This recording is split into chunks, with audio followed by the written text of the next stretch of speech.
Meeting will come to order. Our treasurer, John Riley, will lead us in the Pledge of Allegiance.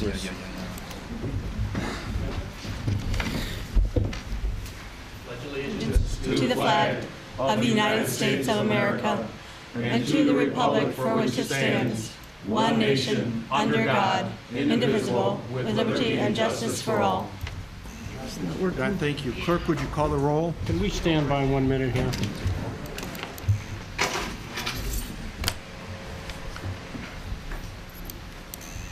Got it? I'm just gonna go now. Thank you, sorry. Thank you. Thank you. Excuse me for that.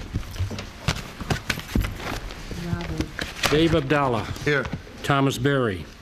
Absent. Robert Constant. Here. Lisa Hicks Clayton. Here. Margaret Horvath. Here. Joseph Kosinski. Here. Ray Muscat. Here. Mr. Chairman, we have a quorum. Thank you, Clerk. Next item on the agenda is the approval of the agenda. Mr. Chairman, Councilwoman Lisa Hicks Clayton. I move to approve the order of business July 26, 2016, regular meeting of the Dearborn Heights City Council as presented. Is there support? Second. Second by Councilman Muscat.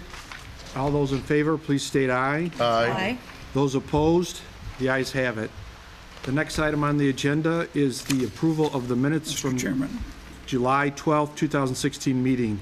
Councilman Kosinski. Move that the council approve the minutes of the formal City of Dearborn Heights meeting held on July 12th as submitted.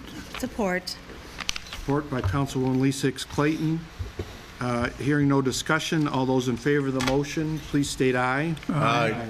Those opposed, the ayes have it. The next item on the agenda, item 6, is fund transfers and current claims. Mr. Chairman, Councilwoman Clayton. I move to approve current claims 6-1 through 632 with the exclusion of item 615 as submitted. Second. Second by Councilman Kosinski. Is there any discussion or questions? Yes. Claim number 6-3 should be from the court and not from recreation. Recreation number should be the court. 6-3? Yep. Okay. Does say recreation. Yes. Any further discussion? Anyone else? Anything? Nothing? All those in favor of the motion, please state aye. Aye. Those opposed? The ayes have it. The next item on the agenda, reports from the mayor. Renewal, item 8A, renewal lease for the Eaton Center. Mr. Chairman, Councilwoman Clayton. I move to approve the renewal lease for the Eaton Senior Center from Dearborn Heights School District Number 7 as submitted. As submitted. And I did have a question, though, after we do a second, if possible. Okay, is there support? Second. Second by Councilman Kosinski. Discussion. Go ahead. Mr. Chairman, Go ahead, Lisa Clayton, and then... Go ahead. I'm sorry, I just had a question. I know it says it's identical lease as previous years. However, I wanted to make sure that Corporate Counselor Miyake has had a chance to review and approve it, because it says here it was provided for your review. The difficulty is, since that time, we've had certain Title VI obligations, so I would suggest approve subject to my review and any changes that I may require. Okay. So amend the motion to include that. Subject to the Corporation Council review, that's the language, okay. I support that. Supported by the second. Any further discussion? Mr. Chair. Councilman Abdullah. Yeah, I had a question. We're approving this today, and today's the 26th, but then when I read the contract, it started on July the 1st of 2016. So obviously it's backdated, but then did it start on July the 1st? So how are we approving it right now 30 days later, or 26 days later? And I think we leased the building, but there's no cost. It's We for just- $1, $1. Yeah, we agree to do certain Which things. is a good deal. I don't know who did the negotiations, but good deal. But yeah, I think the date. The date says July 1st, so is that supposed to be August the 1st? One of the things that, if I might, is the superintendent of schools, we had made contact that both of us were interested in a renewal. This has a provision in it that on 12 months' notice, either the school district or the Can be city can canceled. terminate it. Right. No, it was just a matter that I didn't know if they wanted any changes. I think he consulted with the school board members as a landlord. And then he said, no, we'd be in agreement with it as is. And I decided to put it on the agenda before any rumors start that, it's being closed or something. But I knew that Mr. Miyake still had to review it. Right, but the date is not going to matter? Well, Being backdated like that? I'll leave that to Mr. Okay, Miyake. I just wanted to make sure it's pointed out, that's all. Now we're. Well, I think that would keep us seamless in terms of there being an end date and the beginning date, and would be considered to be ratified as of that date, so that no one would end up saying that there was any sort of rent gap. that was otherwise due. Yeah. Okay, thank you. Any further discussion? Mr. Chairman, Councilman Kozinski. I don't know the age of the school, but it would seem to be at a point where there might be a potential for some radical deterioration. What about the responsibilities of structure and roof and things of that nature? So, Yeah, it's a good question. What the superintendent and I agreed is that Mr. John Nichols from D7, who's been there for a while, and Mr. Zimmer will make a review. The only thing I'm aware of is it would be the roof, but I think when you look at the requirements, I'm not so sure the city has any requirements as it relates to the building. I mean, it does say repairs, city shall perform and pay for all repairs as are necessary at the discretion of the city. So I'm not sure that, we'd have to do it. And we'd certainly come back to this body before we were going to make any expenditure of that sort. But in the next few weeks, we'll have Mr. Zimmer and his crew review it with John Nichols from D7. okay. Mr. Chair, I'm sorry, go ahead. One other question, is the Parks and Recreation Director or someone in his responsibility, are they looking at the intensity of the attendance and the operation? There is every possibility that building will face some difficult times because of its age, and I'm thinking about how important it would be for the well-being and the safety of those who attend that structure on a daily basis. Would there be much of a problem to make an assessment of using the Young Center for the activities that are now housed in the Eaton?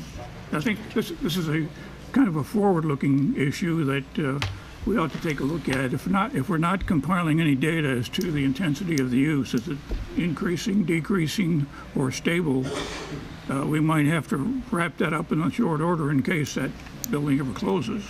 Yeah, the general trend has been that seniors that are, let's say, late 70s, 80s, mostly women, use those centers. Then if you go into the senior base, I mean, AARP considers people 50, 60, maybe, they are not interested in senior centers. Mm-hmm. So we see it at some point. Mr. Greibel and I have talked about it. We have some internal contingency plans, and I don't think we're at the point where we're going to suggest that Eaton be closed, but that could happen at some point in time. I don't want to scare people out there because right away they get scared. By entering into the lease, I think we're making a commitment that we're going to continue. Yeah, Well, Mr. some of Chairman. the discussions I've had with the mayor is what I do in recreation is I try to forecast the future based on trends that I see. And we're starting to see a trend where younger people who are becoming seniors aren't looking to the centers as much. But Eaton, in fact, in the last year or so, actually got a slight boost in attendance. That people of the age group in the 70s and 80s, we actually picked up a few more because of the programming and things that we're doing there, the trips, the parties and things like that. So Eaton actually has had a slight boost, but I don't think that will, last for many years into the future, of course, because we're not getting any new younger seniors into the center. So we'll look at our senior operation probably in the next 3 to 5 years, and then make another evaluation exactly where it's at and where it's going. I think there will always be a need for the city to provide senior services. We'll be just delivering them in a different way. Thank you. Mr. Chairman, I was hesitating to ask that question, but the reality of it, these things got to have to be asked in advance of the actual occurrence of need. To balance that off, all of that applies to the Berwyn Center too. That's not a modernistic building. Right. Both centers. I did ask the superintendent if he thought that they might have a desire to turn back and make it a school again.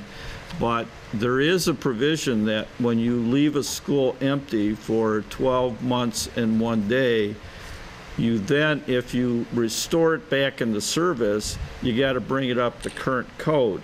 And that becomes really difficult. He also mentioned to me that they have Madison School also that they own. So they do have another facility. If they were to get this one back, they would end up with 2.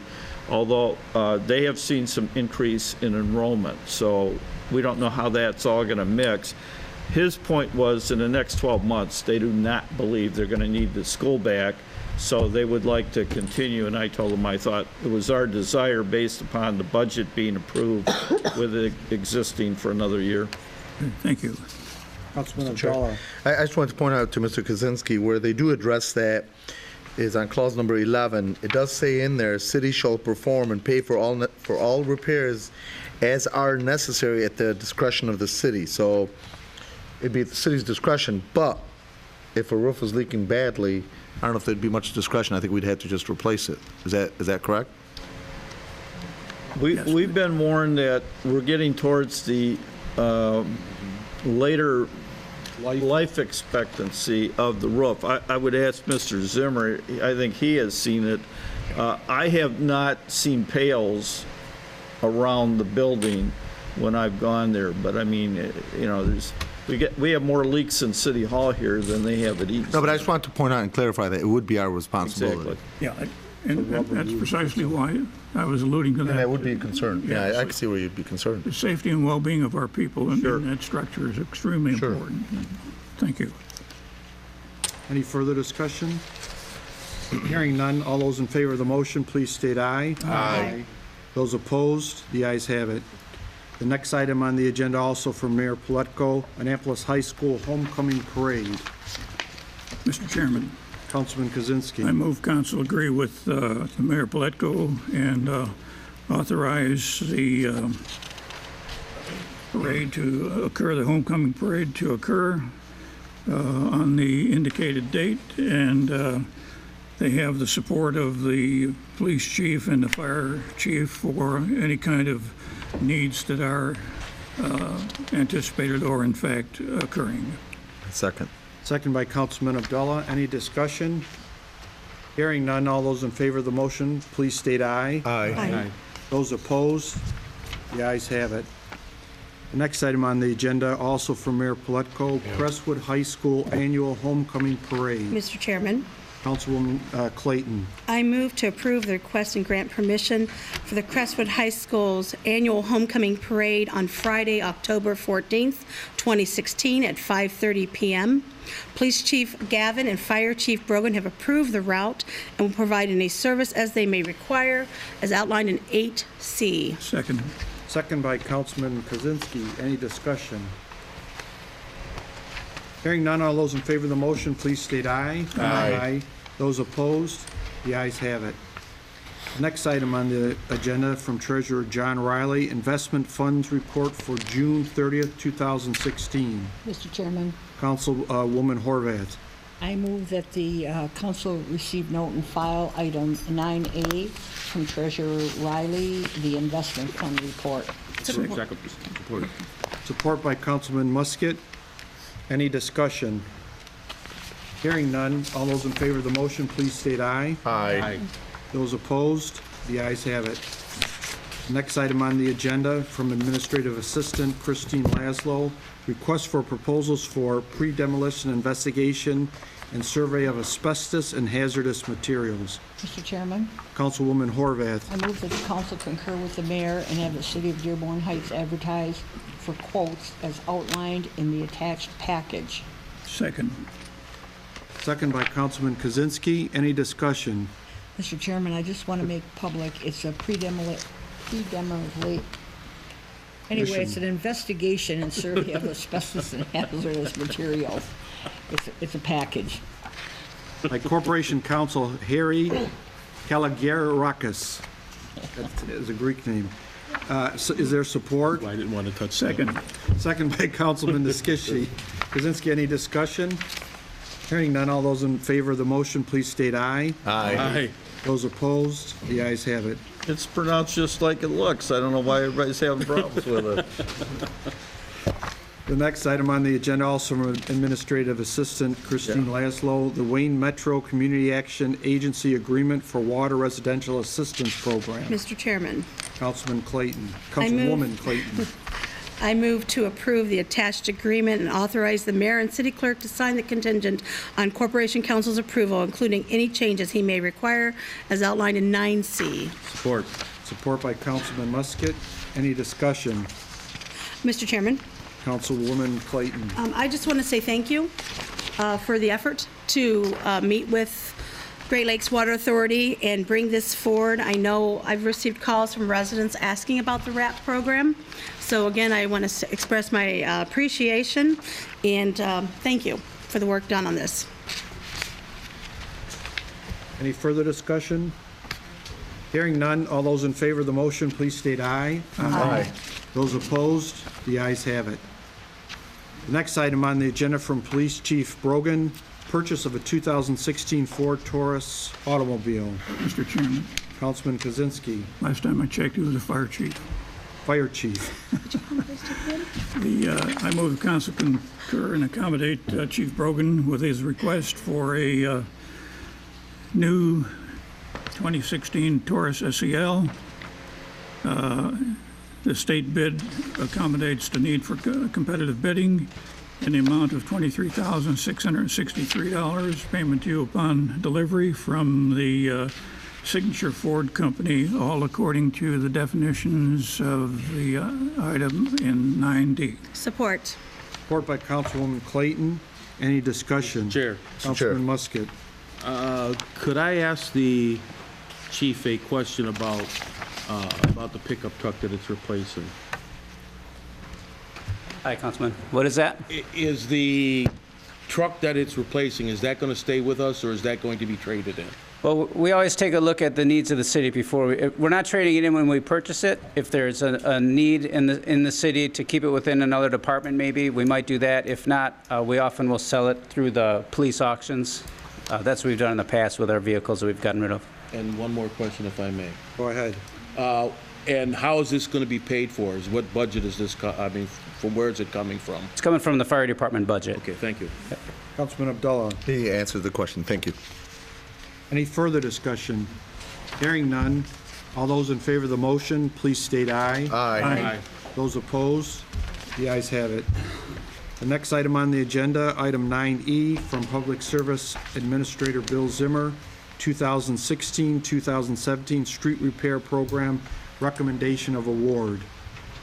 Mr. Chairman, Councilman Kozinski. I move council concur with Public Service Administrator Bill Zimmer and approve the Wade and Trim Associates requested amount of $150,000. This work is approved in the 2016-2017 major and local street budget And I believe this accommodates a reduction in the actual amount of the budget.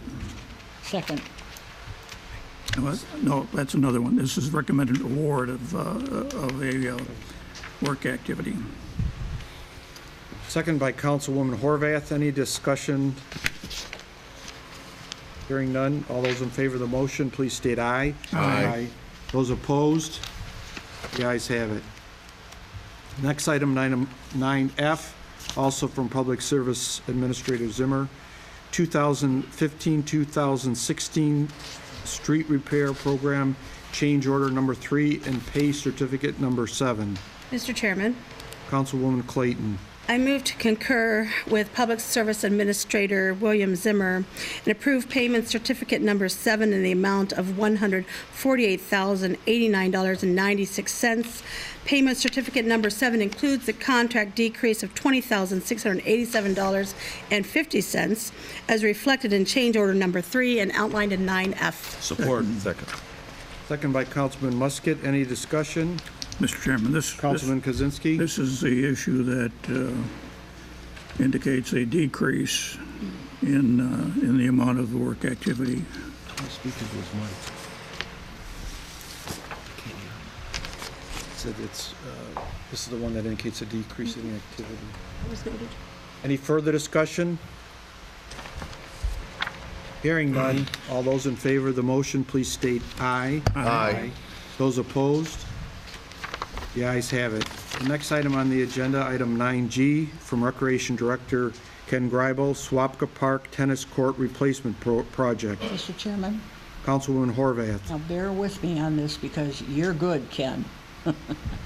I move that the council approve the Wayne County Parks allotment in the total amount of $34,503 and let me see, an additional unexpected $10,000 and also expend an additional $10,000 that the city is going to receive from the rain insurance policy from this year's Spirit Festival. The balance of the funds in the amount of $14,977 needed to complete Phase 1 would come from the general fund and would not be budgeted until July 1st, 2017. This is for two tennis court restorations at the Swapka Park area. The tennis courts are 35 years old. The life expectancy is no more than 20, as outlined in 9G. Thank you. Is there support? Second. Second by Councilman Kozinski. Any discussion? Mr. Chairman, Councilwoman Clayton. if I may, and I understand the courts are 35 years old, can you share with us what type of use it's getting? It's not playable. Well, currently, it's not getting any at all. Right, 'cause They're it's totally, we have tried to Band-Aid them, and we've been taking a court out of play as it became totally unplayable. Now all 4 are totally unplayable. What's happening is that underneath the subsurface, it's actually allowing the cracks to shift, and now we have trip hazards, and the cracks are starting to collapse, so now you have larger gaps, which so makes it totally unplayable. Tennis is still a very popular sport. We have a lot of use at Parkland. We have people waiting there. Central is being used, and in that area of the community, there are no other tennis courts available. We have 2 over in the Westwood School District at Daly Park that were put in by Tifa, and then these were 4 that were there, and now none are available. And we have had calls, I think both to the mayor's office and my department on can we still put the nets up, or can you do something to get these back in shape? And we've now exceeded any hope of that. So now I looked at try to find a creative way, and I think, as Councilwoman Horvath was, I think, alluding to, I tried to come up with as creative financing as I possibly could, using 2 years of our Wayne County park allotment funds, which I was told by Wayne County I could piggy 2 years, and then we did receive the check on the rain insurance. We received that yesterday, so we do have that in hand. So putting that all together, and if the city would be willing to appropriate in the next budget, and I would have that commitment because I have to start submitting the paperwork for the current allotment immediately. They like to know what our project is, and we have to pick one. And then next year in January, when the new paperwork for next year's projects come out, then I would call it a phase 2, and then we would have all the contracts in hopefully and be able to start in the fall and get it done next budget. Mr. Chairman? Mayor? I also brought this topic up with the D7 superintendent because on the Crestwood, the tennis courts that are right along the Crestwood High School, Canfield Center border, that was a joint program. And I told him that if they had a need, and Ken and I talked about it, and he says, yeah, and having played tennis one year, you really do need the 4 courts, that I extended to them that would they be interested in maybe revitalizing 2 of the courts, and then they would have kind of a home tennis court back by Richard Young. So hopefully they'll come back, they'll be encouraged to want to cooperate with us, and maybe we get all 4 tennis courts going. Councilman Abdullah? Just had a question for Mr. Greibel. And not to, I don't claim to be a tennis expert, but I'm just curious, instead of tennis, is there a possibility maybe of a different use? Like in that particular park, is there any running track? I'm just curious, because it seems... We have a walking, jogging track over there already that Okay. exists in that area. So that was something that was put in years ago because of the trend of people wanting to get out and walk and jog. So that goes around the Richard Young Center. There is an existing track there. Okay. The one thing we're missing, it's in our master plan, are tennis courts in that area, and there aren't any. And, Okay, I mean, so long as there's a demand, that's yeah, great. there's definitely a demand. And as the mayor mentioned, the high school used to use these tennis courts, and now they're no longer available. And they have shifted over and at least using for practice the ones at Daly Court, the Daly Courts over in the Westwood School District. But it really doesn't allow them to get a good usage. So the mayor just made me aware of this, and we will pursue and see if we can't get all 4 of them done for. If we can get them all done for around $15,000, that's quite a bargain. That would be a great deal. One tennis court runs about $40,000 to replace. Okay. I called the contractor. He said that's a pretty good price. But then we'd also have demolition, and I put $5,000 in for demo of the existing courts. Okay, thank you. Any further discussion? Mr. Chairman, Councilman Kozinski? the first 2 courts, I'm understanding to see the way through to completion because there is funding that is identified for those courts this year. But the request also indicates a need for a commitment for 2017 and 2018 for completion of the other 2 courts. No. I'm not too sure that No, I think you're misreading. All I'm asking for are just 2 courts. Yeah, So what I'll be about $15,000 to get the first 2 courts in, so I'm asking for a commitment from council, because if we agree to it now, then we have a contract with the county, and next budget, if we don't appropriate the additional funds to get done just the 2 courts. In my last line, I say, when funding becomes available, so if we get money through the schools, that would be one way, or down the road, we allocate our future Wayne County allotments towards it, or there's another grant out there, then we would do the other 2 courts. But all I'm requesting right now are just 2 courts. correct, and that's the understanding I have. However, we're talking in the horizon of 4 courts, and the 2 courts that are remaining will be dependent on future funding. Right, and so we would build the first 2 and leave space for it, and it may happen, in the next 2 years, it may be 5 years, I'm not sure when it would happen, but city council would have to approve it. So I would either have to come back with another creative funding source, or if another grant were to become available, or other opportunities. But at this point, we at least get 2 courts available. But as the mayor mentioned, if the District 7 school district would be interested, they may be willing to pay for the other 2, and we can get all 4 done at one time. And that would be our additional funding source. Okay? All right. When I saw 2017 and 2018 and the request for assurance that it's going to be in the budget next year, I wasn't convinced at that reading that that is according to the legal requirements of having funds available for a projected future period. And we making a commitment for a future budget, some of us might not be here. The personalities might change. Yeah, we so- can't bind the future. I don't think there's an Corporation election. Counsel, any comments on that? And I'd take it with a grain of salt about being here and not being here. But what do you see in this potential for making a commitment for the 2017-2018 budget? Well, as I understand it, the commitment is you're going to get 2 courts regardless. I'm going right now for 2 courts, but to do that, I'm going to use 2 years of funding from Wayne County, which we'll have, okay? But I will be short approximately, and I may not be short at all. We don't know what the bids are going to come in at, but I'm projecting on a budget that will be short around 15,000. So that would have to come from general fund. Well, as stated, the motion seems to cover the concern that you have. It's just the issue of having to deal with the, what is it, $14,997 in advance from a prior year budget making a commitment with regard to that. If my, the other option, if you're concerned with that, then I don't know if it's possible or not, if there's somehow you could allocate it this year with the understanding it wouldn't carry over till next year. You follow me? So, Anything I we, see through, the money is available for 2 courts this year. If things go from bad to worse, the 2 courts are going to have to be delayed for some point until some point that the funding is going to be there. that may be a The possibility. last paragraph is what's got me Can't hear you.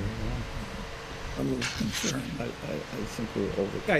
I think anything is subject to change. I mean, we could have all different council members and they might vote otherwise. So I think we can only bind this fiscal year.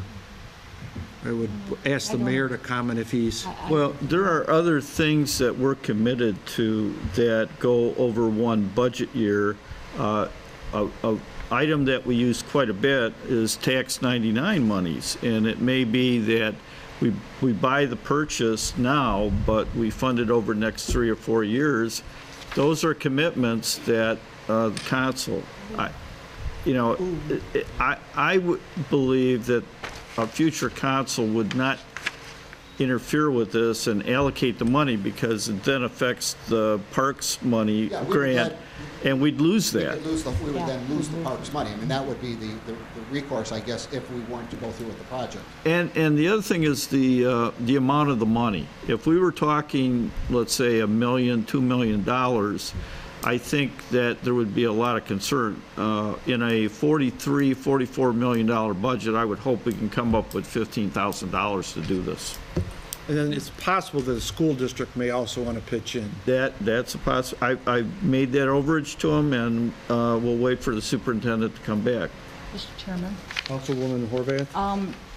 just to pet the director's ego a little, the way he does his budget, he'll find a way next year to lower that amount. Trust me on that one. I mean, you can tell by this letter. When I read this letter, I went, "You're good, Ken." So I don't see a problem with it. Yeah, we have allocated at least 15,000 or so to the recreation capital outlay budget in past years, and that would be considered a relatively low request in regards to, as the mayor mentioned, $43 million budget. So I guess I just want to have an understanding with this council, and I'm pretty confident that any future council, I mean, what you would give up if you didn't approve the 15 is you'd give up the 60,000 or so that we would get from Wayne County, and that doesn't seem like a real good business decision. Mr. Chairman, Councilman Kozinski? is that beyond any consideration of getting sponsorship with some sense of advertising close to the tennis courts to get some outside money rather than rely totally on? I wouldn't even know. I mean, those courts, they would be used recreationally. They're not on a major thoroughfare. In fact, they're back way behind the building. Mm-hmm. So visibility for any type of advertising might be very low. Okay. I call for the question, Mr. Chairman. Any further discussion? Hearing none, all those in favor of the motion, please state aye. Aye. Those opposed? The ayes have it. Next item on the agenda, petitions from citizens, item 10A, Mr. Chairman. opposing the outsourcing of our city's 911 Sorry. dispatch. I'm sorry, Mr. Chairman. Councilwoman Lisa Hicks Clayton. I'm sorry to interrupt you. I move to receive, note, and file the opposing the outsourcing of our city's 911 dispatch citizens petition, and would like to request a study session to discuss the contract when it comes forward before city council votes. Well, let's do what, let's receive, note, and file the petitions, which I think the clerk's office has, and then if we want to set up a study session, we can do that. We don't have to have a motion. Support that. Councilwoman Horvath? As far as the contract, that, in my opinion, probably would go to the attorney anyway for review before we okayed anything at the council table. So and it's closed session if we want to discuss it. Absolutely, yes. So, yeah, let's receive, note, and file the petitions if we can. Support. Support by Councilman Musket. Any discussion? Mr. Chairman, Gary and I were just talking, our Corporation Counsel, Mr. Miyake. I don't know how voluminous it is, but we don't have copies of anything. Yeah, were turned into the clerk's office the last meeting. They're a typed out petition, and then there's signatures on the bottom. I personally believe this petitions from citizens means something a little different than actual petitions, but I'm just saying, maybe, are they going to be distributed? Are we going to get a copy? why don't we leave them that they'll be available for anyone else to look at them at the clerk's office? Mr. Chairman, Councilman Kozinski? if it becomes necessary for those petitions to be relied on for whatever reason, I don't have a specific example, who will be charged with the responsibility of determining the authenticity of the signatures? Just as in any election, there has to be those safety steps taken to ensure that the signatures are appropriate from homeowners, from residents. I don't know how the petition read, as a matter of fact. And the question would be, if that becomes a necessary part in the decision-making process with regard to the 9/11 dispatch issue, that would have to take a step in some future. So the idea of receive, noting, and file at this point is the appropriate one, and then as we need to make additional amends to this whole issue, we'll take them steps as we go forward. Yeah, I would state this. They're documents. They're not like a petition to nominate somebody on the ballot. They're not signed under penalty of perjury. They're documents, but the clerk's office has them. Let's make them available, and if anything further needs to be done, we'll address it regarding those. We'll address it at that point. Any further discussion? Hearing none, all those in favor of the motion, please state aye. Aye. Those opposed? The ayes have it.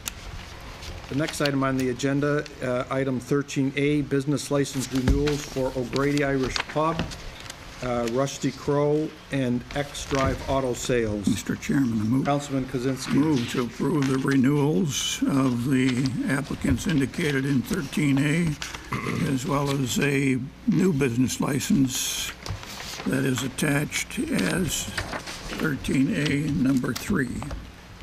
Support. Support by Councilman Musket. Any discussion? Mr. Chair. Councilman Abdullah. Well, first of all, I just want to ask this. I mean, do we approve these all as one package? Because there are 3 or 4 different businesses. Is that okay? That's Yeah, fine. we can do one at a It can be time, one- or- It can be one No, motion. we do them all in one package. Don't start one at a time. I'm sorry, Mr. Chairman. I was going to say, I'm yelling or, at other people for butting in, but Well, we've it sounds like always- the vote is that we do them all at the same Yeah. time. So go ahead. well, because I had some questions in regards to a couple different ones. So, Go right ahead. okay, so the one, the Rusted Crow Distillery, as I understand it, I guess they make beer. They're a distillery. But I've had a couple of different residents call me about them specifically, and I'm not saying this is factual. I don't know. I'm just telling you what I've been asked. Is that I guess it's being used as a possible bar in the afternoon. They've had some parking issues. So I'm not sure if Chief Gavin would be familiar with the situation, or maybe Jack and Ordinance. But if there is an issue then they probably should be addressed. We had a big discussion on this issue, I think it was just before you were on the council, because the gentleman came, it was just him, and what he does is he makes a vodka or something, and it's stamped on their Rusty Crow Distillery Dearborn Heights, and he has a tasting where people come in and they like taste it, and then if they want to buy it, they buy it in the afternoon. And that parking was a big issue. So yes, can Jack McIntyre or Chief Gavin comment on the parking? We've had no issues that I'm aware of at the distillery. Talking to Jack, they've had some issues with the semis, the local residents parking the semis there on George Street, just east of Telegraph. But I haven't received too many complaints that I'm aware of on parking issues. Okay, I mean, just as long as they're using it for whatever they were licensed for, because the particular, there was two different people that called me and said it was being used as a bar. I just wasn't sure if that was a part of the It's licensing at the time. allowable. For them, There's It's tasting in there, not a bar per se, but I believe Okay, just so alcohol long as that's tasting. what they're I licensed think for. the idea is you go in and you check their, take a sip or whatever of whatever they make. And Director Sobe, do they have enough parking for their area? I know they share that area with another business. One meeting only, Mr. Chair. The microphone. Okay. Couldn't hear you, had microphone there.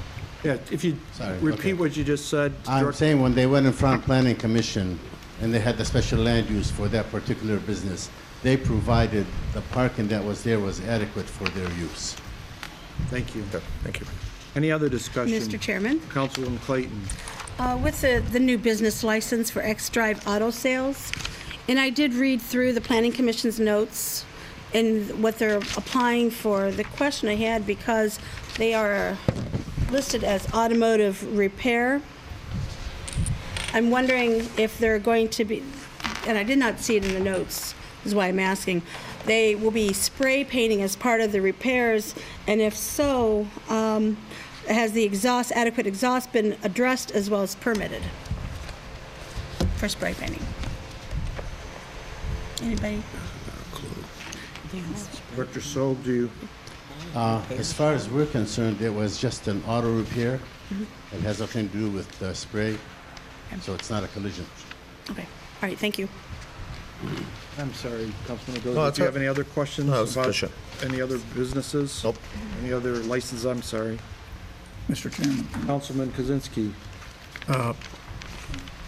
I understood the same as Councilwoman Hicks Clayton understood. There might be some spray activities that may gravitate into adjacent areas, and the presumption was that that spraying activity would be fully protective of any gravitation of the spray into areas that would be troublesome. So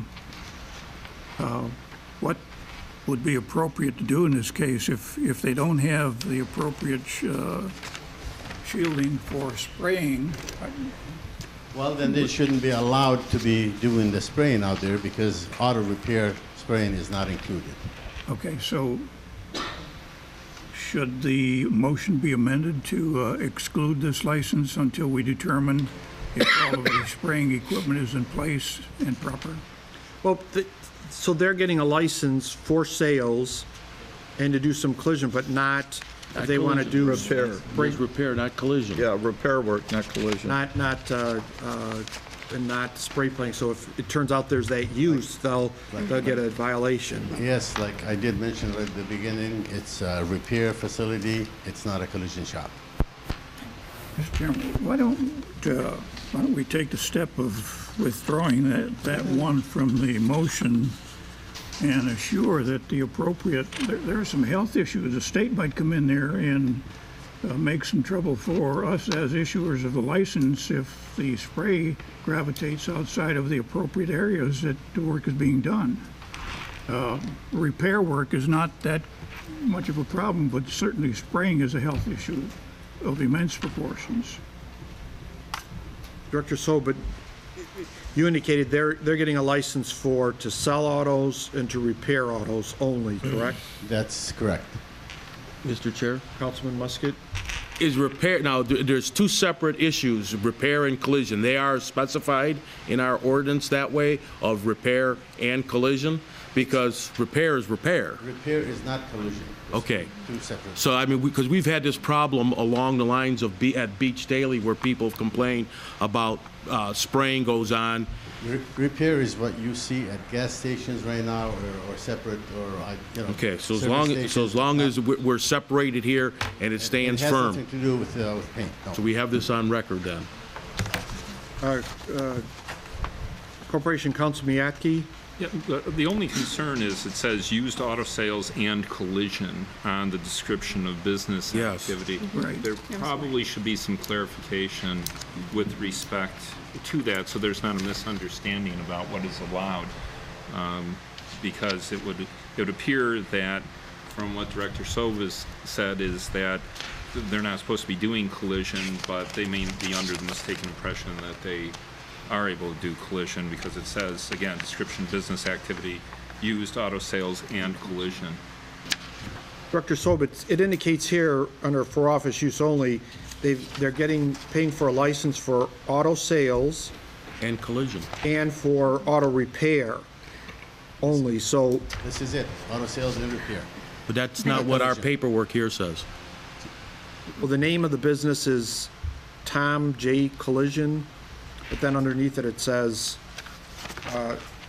auto repair.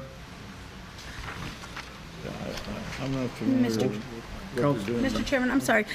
And to what Corporate Counselor Miyake said, when you look at the description of the business, that's why I asked the question. It says used auto sales and collision, which I think is at least some room there, or it could in their mind.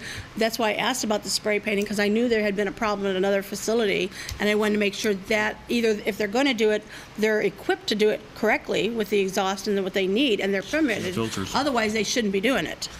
That's why I had asked. At this stage, as far as we are concerned, okay, they are there for used sales and repair only. Collision is not a part of it. Yeah. And Mr. Chairman, Mr. Chair. if I Counsel may, Miyake? It also has for B, name of business owner applicant is Tom J. Collision, which, Goes up a. yeah, I mean, if you approve something, you may, I mean, you could approve it in part just to do the used sales, but they may be under a mistaken impression, and that could potentially create some problems. Mr. Chairman, would you, I think this needs to be clarified more thoroughly than we can be able to accomplish here. Can you accept a withdrawal of motion on that portion? Yeah, Director Sob? Okay, I'm looking at their application here. Okay, they have that written down, but at the bottom, the type of license, it says auto, new used auto, council approval, and auto repair. Those are the two items that have out there. Now, they included this on their own, they're applying for it. As far as we can, Yeah, that's what I just pointed out. I'm still not buying it. Okay. They didn't fill this out, we did. Who made the original motion? Mr. Chair? I made the motion, and So you're going to amend your motion? I'm going to amend the motion to exclude this. Okay.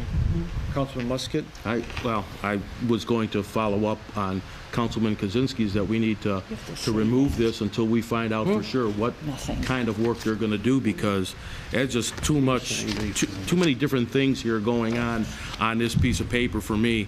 Like it was pointed out, Tom J. Collision, used auto sales and collision, auto, new, used auto, council approval. There's just too many variables here for us to approve this without knowing exactly the type of work that they're doing. I mean, he's even going to be selling new cars.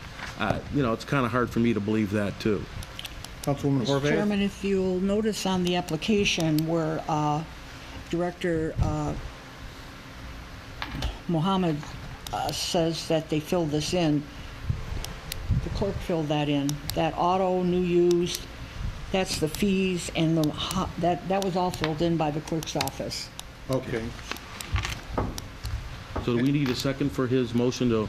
Well, he's going to amend, why don't you restate your motion, your amended motion? Motion to approve everything in 13 except the item that is related to 6528 Telegraph Road. And refer that back to the administration to get clarified that, Clarified and confirmed for the council the exact kind of activity that's going to take place. At this moment, it's not clear enough for a decision. Support. support by Councilman Musket. Any further discussion? Hearing none, all those in favor of the motion, please state aye. Aye. Those opposed? The ayes have it. That concludes the regular portion of our meeting. Any announcements from anybody at the table? Councilwoman Horvath? A couple of things. I got, as I hope you got a copy of this. New business license. I got a message from the gal that is going to put our parliamentary procedure program together, and they are available on either August the 16th or September the 6th. And I would suggest that all boards and commissions be invited to this because it's a 3-hour session, and I know they have handouts. So it's up to us what date we want. I need to get back to her and let her know what date. Those are the dates they're available. Okay. Some people will be out of town on the 16th. You'll be out of... No. You'll be out of... I'll be out of town. So, yeah, we'll discuss the date, and I think we'll do that. And then what's Well, wait a minute. Excuse me, Mr. Chairman. We'll discuss the date when. we can discuss it right now. There you go. So does everybody want to do it then on the 6th? We Some can, people, some of the departments and stuff may be off for vacation in August. September 6th is good. Will you be I'm good back? with September, yeah, oh, yeah. So Yeah, September 6th, that's good. and we'll have all the department heads and everyone else invited. Okay. And Councilwoman Horvath, what's the cost again? I think it's $1,100. And what time would this be? Once I confirm that we're gonna do it on that date, she's gonna send me all the information, the cost and what we'll get. But she did say $1,100 plus travel. Now, I know one of them's coming from Birmingham, Michigan, and I don't know where the other gentleman comes from. Okay, So, What time would that be? figure out how to well, pay for it's a it. 3-hour presentation, so 7, 6, 6:30, 6:30, 7. 6:30. I'm okay with any time, to be honest. Yeah, Just confirm something. it's up and to the send it council. everybody. 6:30 would work for me. Did everybody say 6:30? 7:30, 8:30, 9:30, yeah, so and that's a Okay, Tuesday. yeah, Now that's, Monday isn't the 5th isn't that's Labor Day. is it? Yeah. All right, yeah, so the 6th at 6:30. Okay, I'll confirm with her, and then I'll send everybody an email what's going on. Okay. Great, thank you. Okay. Thank you. For doing that. And then I have another,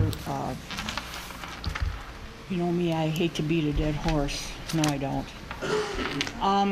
This one's for you, Mr. Gordon Scannell. I don't read the blogs because my kids don't allow me to read the blogs and some of the stuff that's on Facebook. But there was a Facebook notice about our dispatch meeting last week, and there was a statement made in there that when the dispatchers remained silent, Councilwoman Horvath made a snide remark about them not coming up. Something to the effect that if the dispatchers themselves were not saying anything, what are the residents complaining about? There were repeated calls from the audience for the dispatchers to come up and answer the question posed. Then it happened. And it goes on to say that the police chief told her that she had permission to speak. Well, the fact of the matter is they're in contracts and they have to be careful what they say right now. But the point of this whole thing is I didn't say that.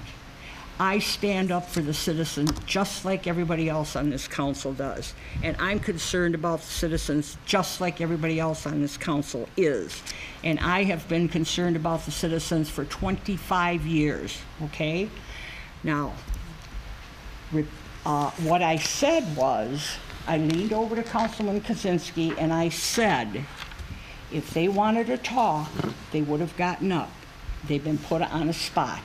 Because I felt that if they wanted to say something, they would have been the first ones up there because it was about them and their job, and they didn't get up. They were kind of forced to get up and say something.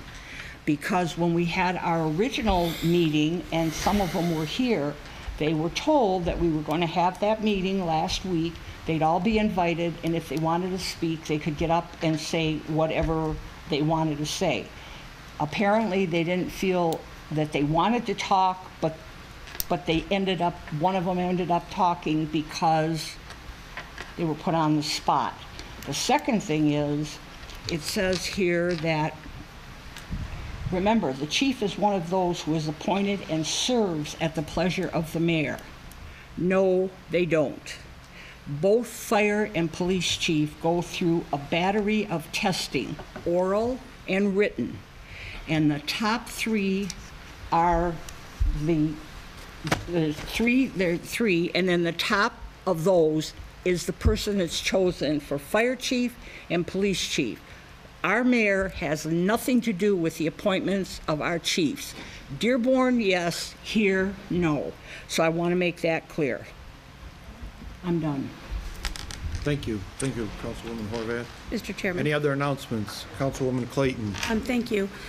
Mr. Chairman, I just want to announce that normally I have constituent office hours the first and third weeks of the month. However, there will not be constituent office hours on Monday, August 1st or Tuesday, August 2nd.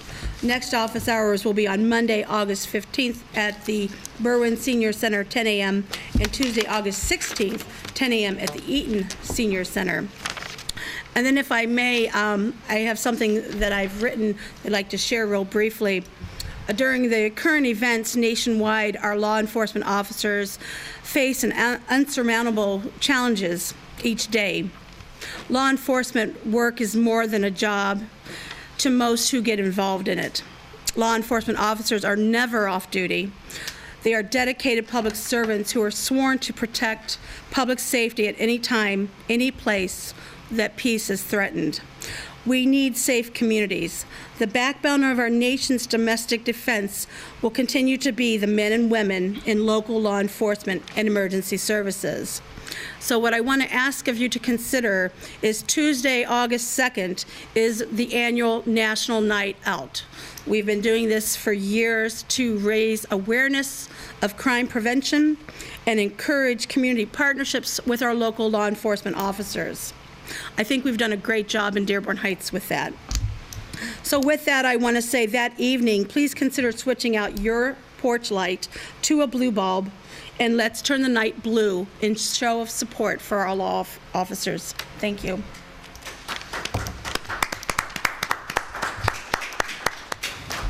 Any other announcements? Anyone else? Clerk Persevitz? Good evening. 1 week from tonight is the election. We will be open Saturday from 9 to 2 for your absentee voting. We can issue absentee ballots up until 2 o'clock on Saturday. Monday, we can issue ballots at the window. You cannot leave City Hall, though, with the ballots on Monday. So should you feel the need or qualify for an absentee ballot and can only make it on Saturday, we will be open. Secondly, we're going to try something a little bit different this election. For those of you who voted Caroline Kennedy Library, our director there, who is always most gracious with his time and his facilities, has allowed us to use the youth room as a polling location. So therefore, those of you that are familiar, we have 2 precincts in one room. We were going to expand it and have 1 precinct in each room in anticipation of the presidential election to once again alleviate lines and try to get the flow. So we're in the process of going over there, trying to lay out some signs so to make it as easily navigatable as possible. But please be aware, if you're in 13 and 15, you will be voting at 2 separate rooms instead of 1. Finally, please vote. The absentee turnout is down somewhat from what we usually see. There's things there that are very important things, and I can't urge you enough to get out and vote. And once again, thanks to all the citizens in 1 through 12. Their patience about the absentee ballots getting out so late has been tremendous. And should you have any questions, please call us at 791-3432. To repeat that number one more time is 791-3432. Thank you. Thank you, Mr. Clerk. I'd ask everyone also to keep Councilman Berry, Tom Berry, and his family in their thoughts and prayers. Councilman Berry is not here because he's taking care of a critically ill family member, and we hope to see him back here soon. Anyone else? Any other announcements? Any other announcements? All right, any comments from residents? Please stand up and state your name, the street you live on.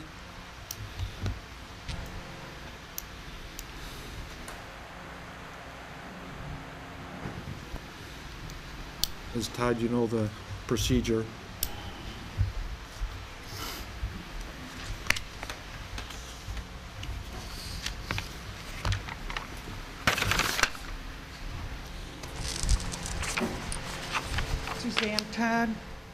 Suzanne Todd, Academy Street.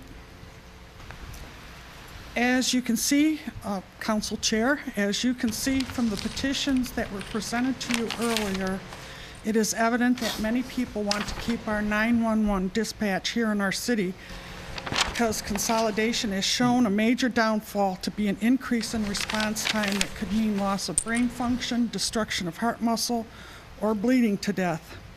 According to a Plant Moran report dated January 10th, 2011, on the subject of 911 dispatch consolidation, it states that it can take anywhere from 16 months to 2.5 years for consolidation to take place. Excuse me. So what happens to the residents, the school children, visitors, business owners, customers of the businesses, or some poor soul passing through Dearborn Heights and they suffer a medical emergency, waiting for the wrinkles to be ironed out? It will be lives at stake during this time and not just money.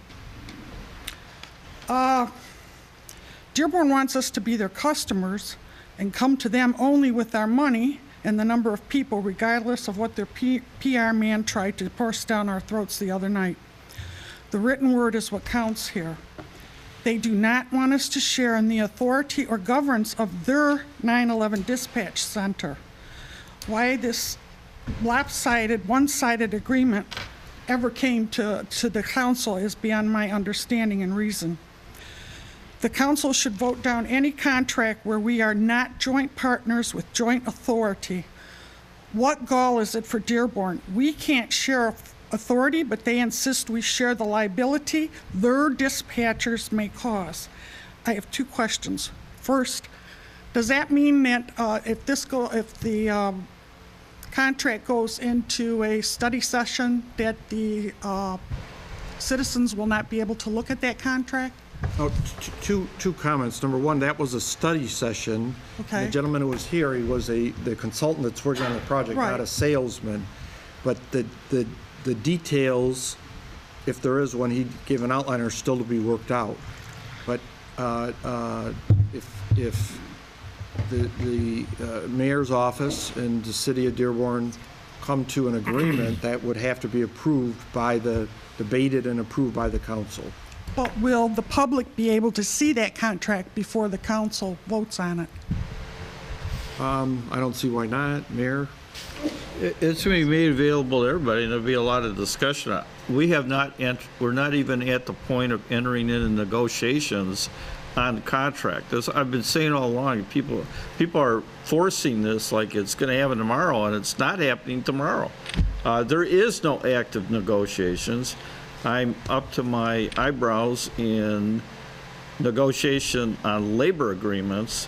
I have not had anybody in the city of Dearborn present a document to me, suggest, are you available to meet?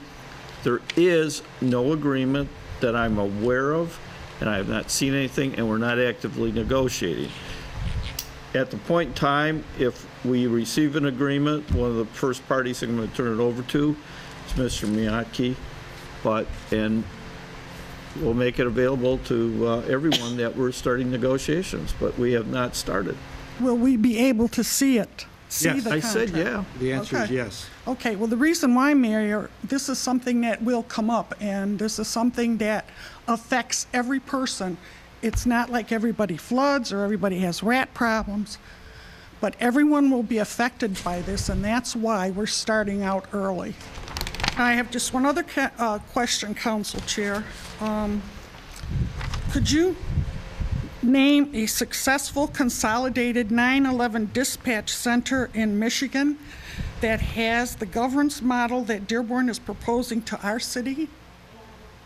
Well, I think that there are joint dispatches all over the state. Yeah, There's one in the Thumb, but Mr.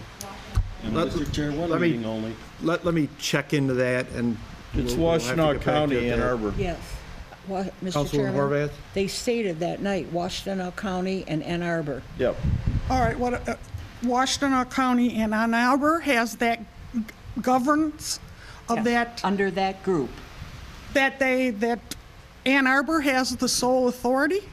Ann Arbor is A separate entity. a separate entity. That group put Ann Arbor area onto, Chrissy, help me. That's why we had the meeting, and he had worked on the Washtenaw County Joint Dispatch. But I'll check into it further, and I'll Well, get back to you. according to- Councilwoman Horvath? I asked the chair last week to have other communities who are co-dispatching, whatever you want to call it, come here and talk to us and give us the pros and cons, so we can hear the other side, okay? I don't know what he's done with that, but that will happen. The other thing, if I may, Mr. Chairman, Go ahead. I have, as all of us do at this table, do you think that I'm not going to say, why don't we have a say in this? Do you think that I'm not going to ask them, why can't we have a committee or a board or some authority? Do you think I'm not going to ask these questions? These are the questions that will be asked when we get this contract. So we see what it is exactly that we can respond to them and ask the questions and get the questions asked. And if we don't like it, it ain't gonna happen, period. Not you personally, but the council as a whole? Well, you Yeah, don't I'm know not that. sure that's what's going to happen. And Your questions are well taken, and we are going to have future meetings prior to any decision, including some presentations from other communities that have the joint dispatch and the pluses and the minuses. I know Inkster had a joint dispatch with Westland.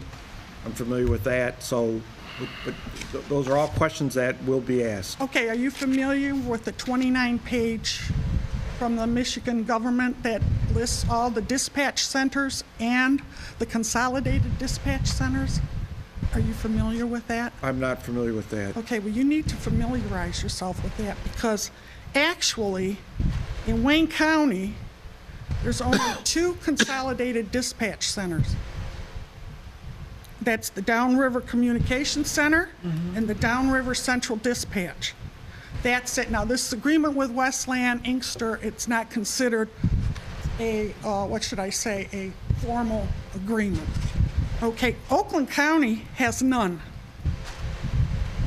Macomb County has 1. I just read Patterson. Okay, you don't want to listen to it because you want to dismiss us, and I think that's part of the problem. Go ahead with, if you have any questions or comments, go ahead. But Okay, well, this is my comment. I'm telling you, this, I haven't gotten all my information on Washtenaw, but actually, they have their central dispatch, and then they have what they call their metro dispatch, which is kind of like an arm of their central dispatch. And the Metro Dispatch takes care of the cities of Ann Arbor, Huron Area Metro Parks Police, Michigan State Police, Northfield Township, Ypsilanti. That's it. And then their Central Dispatch carries all the other counties. I have yet to find a consolidated dispatch center that one city calls all the shots. And this is what we're concerned about. Well, any Council Chair. information you have, if you want to forward it to me, and I'll I forward it to will all the certainly council give it members. to the clerk. There it is. All right, thank you. Anybody else?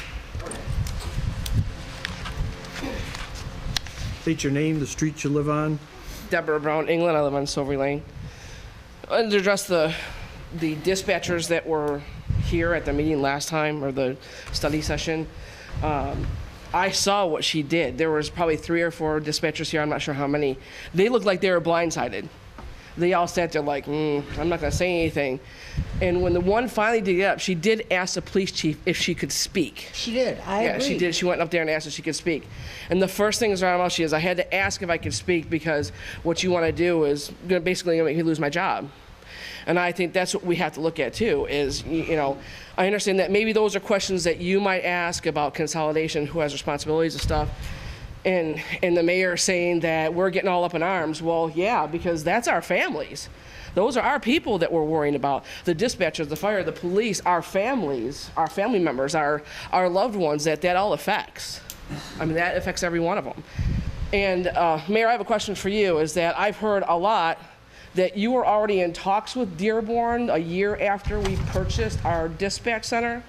Deborah, if you would direct your questions to me. I have a question for the mayor. Your question is? I had heard the mayor had already been in some type of discussion in regards to our 911 system when we originally purchased it back in 2013, that within the year after that he was already in some type of discussions with the city of Dearborn. I just heard him say that there hasn't been any discussion or negotiations. No, let me answer it. If you can go back, I had Mayor O'Reilly as a guest on my show over a year ago. I can't tell you the exact date. It might have been 2 years ago. Mayor O'Reilly indicated and repeated a comment that he and I had, and suggested that the city of Dearborn Heights was going to be the consolidated dispatch center. The original proposal was that Dearborn Heights would be the consolidated dispatch center rather than Dearborn. And those discussions began over 2 years ago. That is correct. And it was stated, in fact, Mayor O'Reilly stated it in the program. I don't know, Bob, if you remember that, but... I do recall that. I pulled some files. Yeah. To see exactly what I did here. Well, we had discussions. We were going to have it in Dearborn Heights because we had the new center. We were on 800 megahertz. They were not. There was no reason to move to their center because they were not on 800 megahertz. And we had made the combination. We were in with the Westland group and used their tower in order to broadcast, even though we had our own separate. And we looked at, the other thing we looked at, in fact, and had discussions with the city of Dearborn and Ford Motor Company about transferring and using, rather than going to the extent of towers, to see if the cable company have access all over both the communities. I don't know if it would have been AT&T, Comcast. I don't think WOW was in Dearborn. And we had even pursued with the cable companies using their cable and the poles that they rent from in order to use that as a vehicle to do the dispatching. So that was the original concept. And then when Dearborn was invited by the downriver system, as was Dearborn Heights, I elected not to bring that proposal because, as I stated once before, I don't believe the downriver system in and of itself will give enough access to all of Dearborn Heights. There'd be a need for a lot more towers. So I didn't pursue that, but I'm on the DCC board, so I sat through all the discussions. I sat through all the pros and cons on the Motorola versus the system they have now. I've had the opportunity, as did Mayor O'Reilly, who was the chairman. But that is the original proposal, and that is on, I don't know if it's, we don't probably use tape, but whatever we use to record these things, that spells it out. And you had Mayor O'Reilly saying that I'm talking to Mayor Pletko about Dearborn Heights being the consolidated dispatch center. At some point, Dearborn got more into it, wanted to build to 800, and then the other thing they were able to do is that they were able to get a state grant, and that significantly turned the tide in regards to our ability to service more than one community, and they're being able to. Isn't that grant dependent on teaming up with another city? Yeah, it would require, but it's the same way that we looked at taking over the Garden City Fire Department in a consolidated effort, but it would be run by our Chief Rogan, and in essence, because we have 2 fire stations, they only had 1, and we received the EVIP grant from the state to study it. We did not go through because we found out that there were major inabilities to put the 2 fire systems together. Issues dealing more with pensions and some of the legacy costs. There is no reason why we couldn't put the 2 together. And in fact, the discussions had gone so far down the road that their particular fire chief, who does a good job for Garden City, was willing to step down and serve in a different capacity, as I recall, like a fire marshal. And we had Chief Rogan going over and working with the Garden City Fire Department, and they were going to adopt our methodology because when you have more than 1 fire station, there are manpower, and if you get 8 guys showing up at one station, you want to get 4 in the other, how all that bumping and all that works. They don't have that in Garden City. So we received money from the state to study it, and then we stopped it when we realized that we could not go through. All I'm telling you that in order for municipalities to survive, you have to look at consolidated services. I heard some comment, I'm telling you right now, I am not in favor, I would never be in favor of combining the police and fire departments. I would not object necessarily from a smaller community coming into our community, but because we have 60,000 population. There's a cutoff in my estimation between smaller communities of 20, 15, your Lincoln Parks, your Melvindales. I don't believe they can survive. They will have to consolidate in the same way the downriver. But Dearborn is huge, and they're willing to take on all the liability. They extended to us an offer. I think it would have been totally irresponsible if I didn't look at that offer and bring it to this body.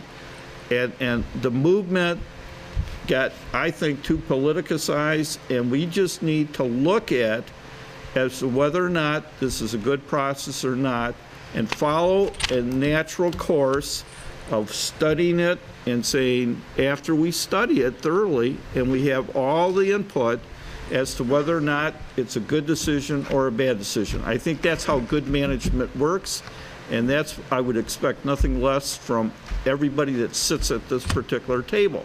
We are in the study process, and that's it. And to be throwing allegations at people, it's wrong.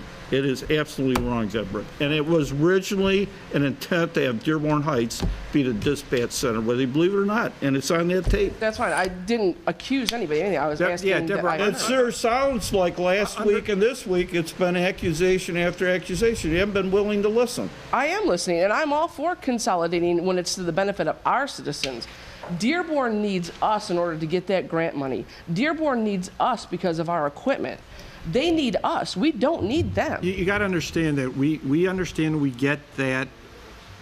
There's a proposal that's been discussed out there. We need to do our due diligence, but there's no contract, there's nothing in writing, it's being negotiated, and we understand that you want the council and the mayor to look at it critically. We understand that you're against it and there are other people against it. We understand it. But we're not going to, if you want to make a statement, I'm against it and here's why, go right ahead, but we're not going to be able to debate it or to come to any conclusion with the comments from our residents here tonight. Right, well, I think that, the mayor saying that I'm unwilling to listen, it's like, no, I listened to all the babble that the gentleman said the other day. I listened to all that, but you tried to shut me up when I was talking, and it seems to be that when Ms. Todd was talking and when I'm talking, because we don't agree with what maybe some of the people on the council think is a good idea, that we're just being shooed away like we're idiots. We want your we're comments. pretty educated. I mean, you can tell No, by Ms. you Todd. accused me of not allowing people to speak, and that was wrong. We don't That want was to debate. wrong. We don't want to get into a debate because it'll go on all night. All right. Next. Any other comments? There's one right there. You have to come up to the podium. You can't. She had her hand up. Oh, Christina Lazo. Christina Lazo first, Mayor's Office. Just to answer Ms. Todd's question, because I know she gave you information. I don't know what she gave you, but the information she gave you, unfortunately, I don't like to be on TV or in public, what's happening is information that's given at the podium is being assumed as factual information. Just so everybody has their facts straight, in Wayne County, it's not just the downriver systems. It's Northville and Northville Township, Westland, Wayne, Inkster, and Garden City. There's also a Washtenaw, and separate from that, there's the Ann Arbor, Ypsilanti. Now, Christina Laszlo, Charlesworth Street, I understand that council has to make a hard decision. I am a lifelong resident of the city. I grew up here. I go to church here. I went to school here. My husband is the same, from the south end. We have both ends covered with our family, our friends. We care more about the city. We are not, I'm not up here for a Facebook like. I am not up here for a vote. I'm not up here for political gain in any sort, but as a true resident who loves and cares about the city, I hope council doesn't take to certain people stating that it's a bad idea and you don't have the right information yet. How about we say it's just an idea until you get the right information? I disagree with anybody, educated or not, coming up and stating, we don't agree with this, don't outsource. If you don't have the right information, you can't come up with that decision. Don't expect council to come up with that decision, and let people speak on the pros as well as the cons, that people also speak. So I do ask that council listen to both sides before coming to a decision. Thank you. thank you. This one's for you, Chrissy. All right, anybody else? You know the procedure. You got to come up to the podium. You state your name and the street you live on. Go ahead, sir. Here more than one time. This is Arthur Can you Taylor. speak up, please? You got to Get speak the up, Art. microphone closer to you. No, go ahead. Now? Yes. All right, well, last time I was here, I didn't have no plates in my mouth, and I made this statement, and it was the wrong statement because they misinterpreted what I said. And I moved into this neighborhood to be in the right, respectable neighborhood. All right, now, I applied for a tax exemption on my property because I only get $753 a month. And they didn't tell me why they turned me down. I did all their paperwork and I had to have somebody else write it out. And they turned me down. Now I have to go to Lansing to get a tax inductment. All right, that's one thing. And the payment plan you applied for, was that with Wayne County? I haven't applied for nothing. I have a problem. I'm Wait. not a good reader, and I can't spell. Did you, Mr. Chair? Go ahead. I mean, I was formerly on the tax review board. Did you apply for a hardship? Yes, I did. Okay. I mean, just based on the numbers there, it seems to me, at least, you would definitely be in line to be able to get that, so I'm kind of surprised that you didn't. Well, they But didn't unless give there's me more to the story, I'm not sure. They didn't give me At $750 a month, $753 a month. okay, I mean, you typically would, I mean, in general, you would get approved for something like that. Yeah, if you're denied here at Well, this they level, turned then me you'd go to down the state last board. year. They turned me down last year, and I had to borrow money, and a friend of mine had to pay the taxes. And this year, Yeah. they're turning me down But again. The only other thing I can tell you is, in regards to the guidelines, I mean, they're pretty set in Want to know stone. what hand you wipe your bottom with. They Well, I wanna mean, know they're going to what- want details, yes, but what I'm telling you is there's definitely guidelines as far as income levels, so you may want to check with the assessor. I told them everything that they wanted to know. I know, I'm just saying, based on your income, Yeah. there's guidelines that are pretty clear whether you'd qualify or not. So you may want to check with the assessor as to what the How come I guidelines didn't are. qualify. That's what I can't answer that. I'm just, I want to know. I'm leading you in the right direction. I'm just saying you may want to check with the assessor to get a list of their income levels, and based on your, a certain income level, you'd either qualify or not qualify. Right. So I'm just telling you, you may want to look into it. Well, that's Mr. one Chair? thing. Mr. Chair? Mr. Chair. Councilman, our Corporation Counsel Miyake. Councilman Abdullah, is there also an asset eligibility level? Yeah, I mean, there's a lot of The guidelines. gentleman has Right. too many assets and not much income, but he might be ineligible because of the level What of I had assets. is Yeah. I had a collision shop and a repair shop. You own a business? A Yes, collision I shop? did own a business. And I made a mistake by putting the wrong person on the checking account, which cost me quite a bit of money. And if it wasn't for a friend of mine to loan me the money to get the cars out of storage, I'd have committed suicide. But I got them out, and I had to pay the debts off. And that's how I had to sell them. And then the city got on me about having the cars in my driveway. If you haven't got the money to put a car in storage, where are you going to park it at? You're going to park it on the street? Yeah, if you got plates and insurance on it. That costs money. And I've been through a lot of stuff. If you only knew half of it, you would understand where I'm talking about. So Art, yeah, you check with the assessor's office, and I'll see if I can get some information about your request for a hardship. All right, well, I already sent the paperwork in, and they denied me. And I don't know why they denied me or what their reason was. Well, they usually send you a letter stating why. They sent me a letter just stating that I have to contact Lansing, on the computer. I can't read and I can't write that well, and I can't do computer. Mr. Yeah, Chair, I think he's got to get with the appeal. assessor, honestly. Yeah, That's who who could they're answer talking those about you questions. doing an appeal to the tax tribunal, Right, possibly. Right. Why did they turn me down? Because I got can't two left answer that. shoes? The assessor's office has to answer that. All right, the assessor's office, that's why I went the other day. Mr. Chairman, And I they just told me- recommend that you just have the matter addressed by the assessor's office. Obviously, the gentleman has been denied twice in terms of the exemption, and it would sound like there's more to the story than otherwise meets the eye, particularly if he has assets, including a collision shop and probably the equipment and potentially the real property associated with that. He may not qualify for a hardship exemption because of his assets. And My assets is not money in my pocket. It's not money you can pay a bill with.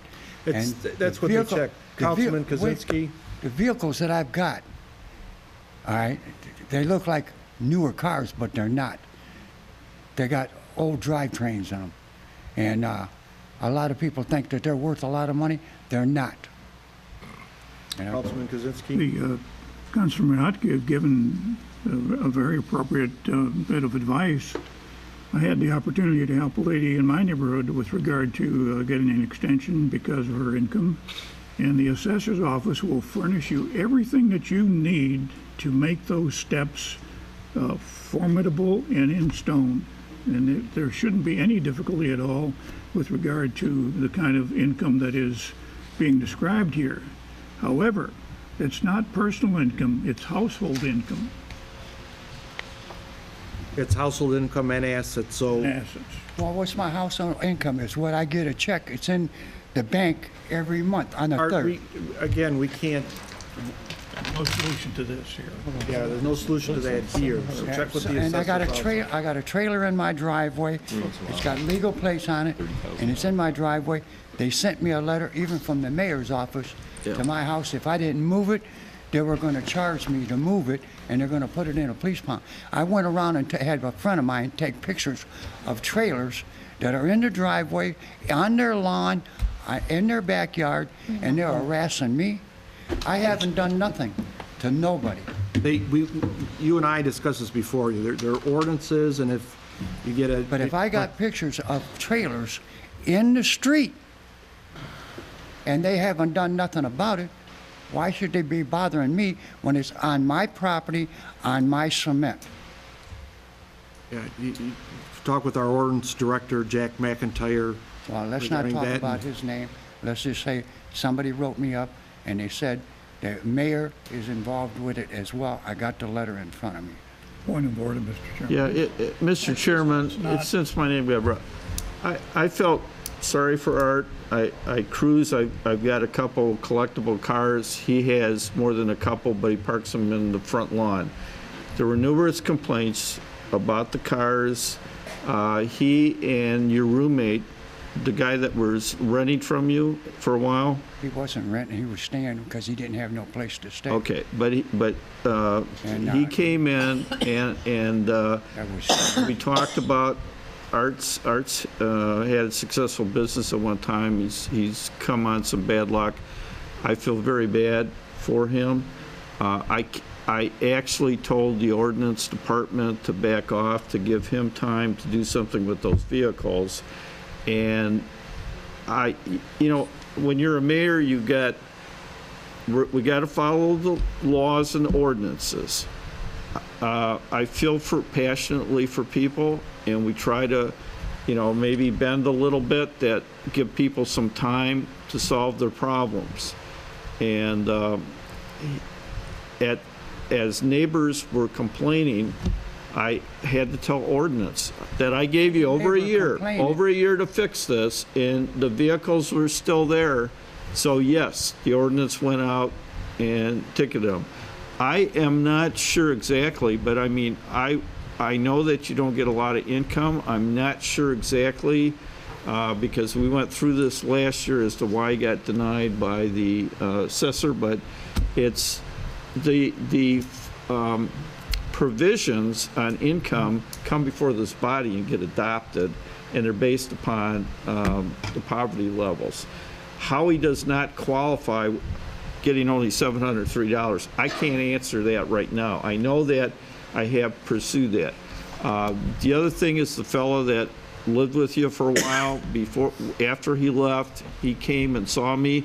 I don't know if you still see him. I'm not going to sit there and create a conflict between the two of you. Go ahead. But we pursued it, and the gentleman told me some of the problems you have are your own fault. You caused some of this, and there are things that none of us up here can help you with. I thought I could trust the person, and I put that person on my checking account. And I made the biggest mistake in my life. I know. All right? And now I've had to go through that. I know. All right? Now it's trying to get back on my feet. I know. And every time I turn around, somebody's trying to knock me down. Art, we're here to help you, so I'll meet with you after the meeting, but we understand your issues, and we can't debate them, or we can't change anybody's mind just right here. Right. Going back and forth. With the cars, like he said, that was in the driveway, and the trucks, it's a 95 Chevy truck, but it's a 78 drivetrain, the whole drivetrain. So who's going to pay anything for it? Nobody, And if you want to talk to me, we'll talk. Okay, thank you. Thank you. Anyone else? Anyone else? Come up to the podium, state your name and address. Ben Strepkowski, Columbia Street. I'll try and keep this short. I've got a question regarding the auction of cars from the police department. Where does that money go? From the cars that are auctioned off? At the police station, yes. Chief?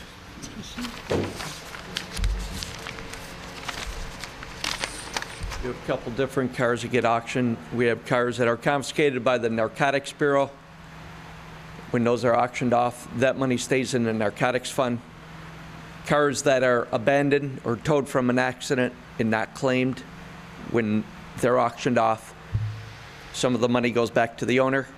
The rest of it comes and we put it in a traffic account. A lot of that money from cars that are towed goes to the tow facility for storage and different things. By law, any cars that are seized and forfeited, that has to stay in the narcotics department used for drug prevention. Right, I understand that. Also, the other thing is things that are auctioned off that are given up at the property room.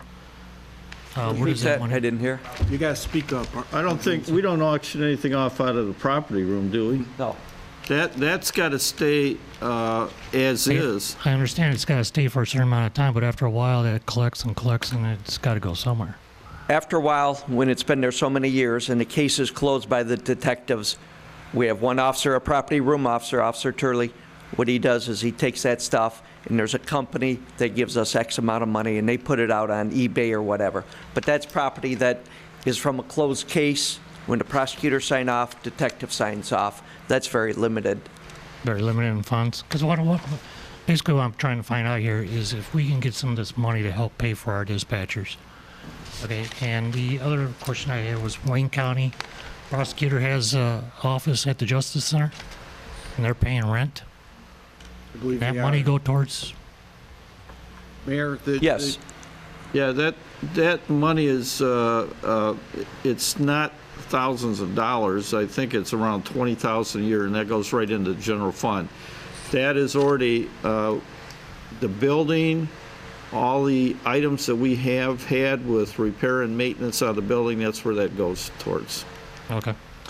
And with the building being owned by Tifa, you stated you took a loan for hardship. Was any of that money taken from Tifa? I'm having trouble hearing you. Say that again? When you stated during the hardship case that the city was going through, yep, you took out a loan or asked for a loan. Where did that money come from? We did it come no from loan. Tifa? There is no loan. Talking about the 5-year plan the city had to comply with the, yeah, there was. Are you talking about the Headley?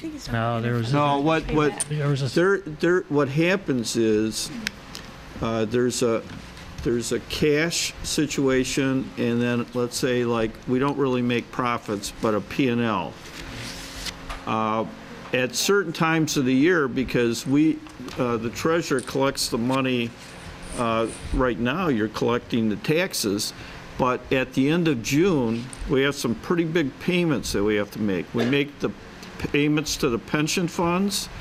There were payments made to employees for like uniforms and stuff. We moved some of that to later in the year, so it matches when we get the revenue, because these contracts originally had all this stuff being paid in June when we had no cash. So we borrow amongst inter funds, and then we pay it back when we collected. And at one time, the treasurer, I have to tell you, I don't want to. I think I know how much we borrowed at various times, but yeah. So it was if you heard that, 9.5 at one time. It's the worst time, and it's down. It was down to $500,000 this year. And when you talk about the 5-year plan, you're talking about the deficit reduction plan that the city had with the state of Michigan? Yes. I know. Okay. I was just wondering if any of that money came from Tifa. You know. No, as was mentioned by the councilwoman sitting to the right of me here, Lisa X. Clayton, that if people want to keep the dispatch, they'll have to pay for it. I got no problem with paying for extra dispatch. But not everybody may feel that way, because I had Mr. McCary just figured out, he thinks it may be 2 mills. Okay. And one last question. That's a lot of money. Yeah, well, I like to keep jobs too. Yeah. Well, 2 mills for 13 people, that's a, Well,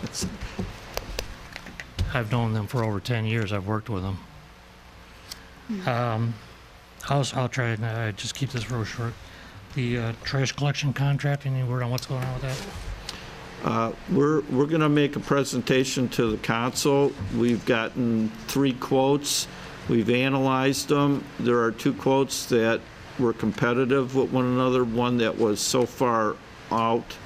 And I just asked the chairman this before the meeting that we wanted to get on the agenda, but I didn't realize it was an election, or I forgot it was election next Tuesday. We are ready to, we'd like to do a study session, and we're ready to put it on the agenda to go with our recommendation. And because that's negotiations and it's a big amount of dollars, that has to be in closed session. Okay. And we are looking for carts. We've been in discussion with John Riley. We think it'll be cheaper and more effective to go if we can use tax 99 monies and buy the carts rather than let the contractor buy the carts for us, because in those quotes are in a, let's say, an interest rate, because if they give all our residents carts, they want payback. So we think as an alternate, by pulling that out of the agreement, because we had alternates in the contract, and going our own way, we think that's very beneficial from the taxpayer standpoint, but we'll be going to carts. Okay, thank you. Thank you. Anyone else? Move to adjourn? Adjourn. Support? All those in favor? Good evening, everyone. Can never tell who did it. Dave, you motion.